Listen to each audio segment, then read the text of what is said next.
Banyita Vestine ndi umukobwa w'imyaka 20, ndi impfuvyi, nta papa ngira, nta mama ngira, ntanabo nigeze mbona kuva mvuka.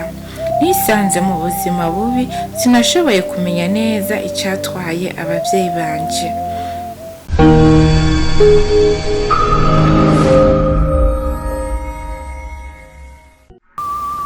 Ndababwiza ukuri, Vestine niryahoze ari izina ryanje, izina niswe n'abantu kuva kera ni marushwa.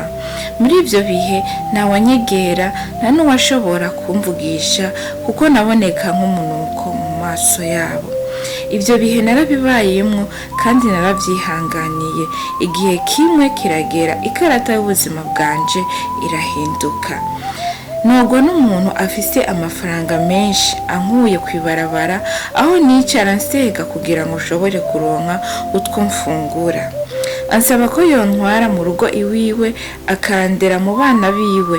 Yarantwaye, aranyitaho, arandera, ampa buri kintu cose nipfuza, anyigisha kw'ishure rizimvye, akanyambika neza, mbaho mu buzima bushimishije. Nuko rero imyaka irisuka, ndi mu rugero kugera ku myaka 15, nangura nanje kuboneka nk'umwigeme asukutse. Nuko rero umunsi umwe ndi mu cumba canje ndiko niga, niteguriye examen kuko kw'ishuri twari dufise ikibazo. Niho uwo mupapa yataha avuye ku kazi, numva umuntu yinjira mu cumba canje. Niho rero uwo mupapa yarantunze, nabonye yinjira mu cumba canje, ndamuhobera nk'umuvyeyi wanje. Mpejeje kumuhobera, yaciye ahindukira mbona arugaye icumba, akuramo urufunguzo. Nangira kwibaza kumbure ko hari kosa noba nakoze. Yari afise ibitambara 4. Mu mutima wanje nibwira ko ivyo bitambara ari ivyo yanguriye. Muri ako kanya mu rugo nta muntu n'umwe yari ahari. Niho yahindukira atangura kufata, nangira kumva ubwoba, nibaza ko hoba hari kosa noba nakoze, kumbure yoba ashatse kumpana. Maze aca aramfata ankubita hasi. Igitambara kimwe yakimfungishije ku munwa, ica kabiri yakimfungishije ku maso, ica gatatu yakimbohesheje amaboko, ica nyuma yakimfungishije amaguru. Umugabo yarangiriye ikibi, aramboha amaguru n'amaboko, amfunga umunwa, maze araheza amfata ku nguvu amboshe. Sinashobora kwinyagaza, sinashobora gukoma induru, sinashobora no gutabaza. Ico gihe narababaye cyane, umubiri wanje urahinduka kuko numva natakaje ubwenge. Sinari nzi yuko bizonkundira kongera kuba umuntu. Ibyo bihe byangumamo mu buzima imisi yose.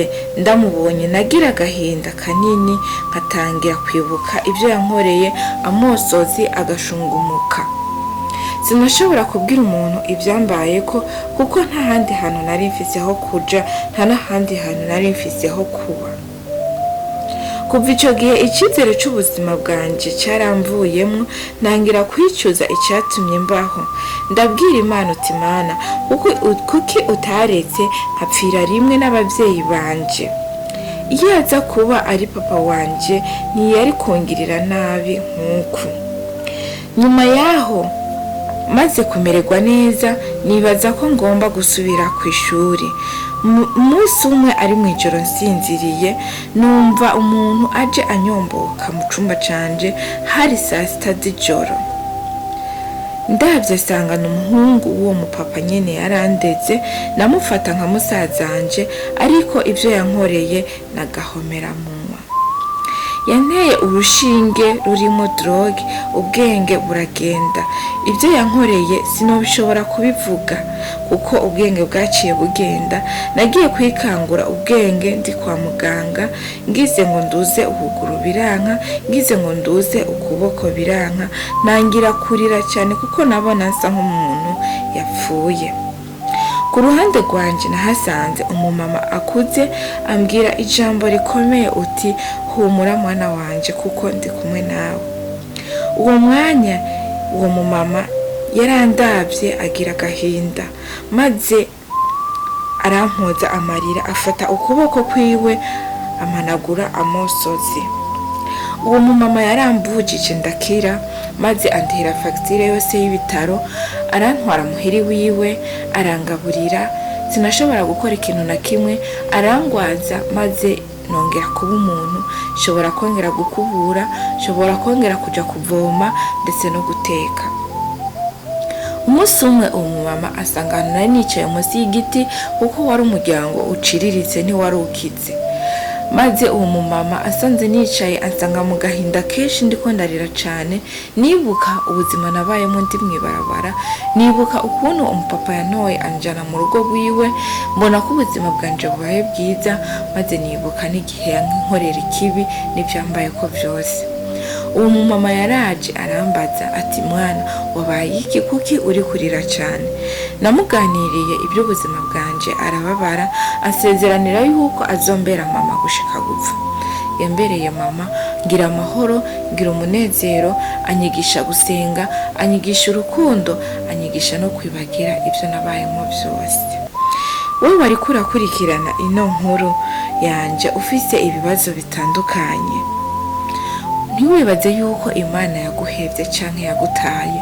Ibyo bibazo byose urimo Imana iragukunda.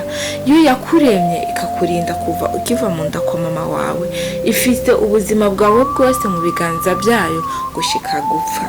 Nico gituma aho uzoba uri hose, ibibazo byose uzoba urimo, uzosenge ubibwire Imana, izogukiza kandi izogutabara. Ndabakunda cyane. Joseline Irankunda, Major Talent TV, inkuru y'ubuzima.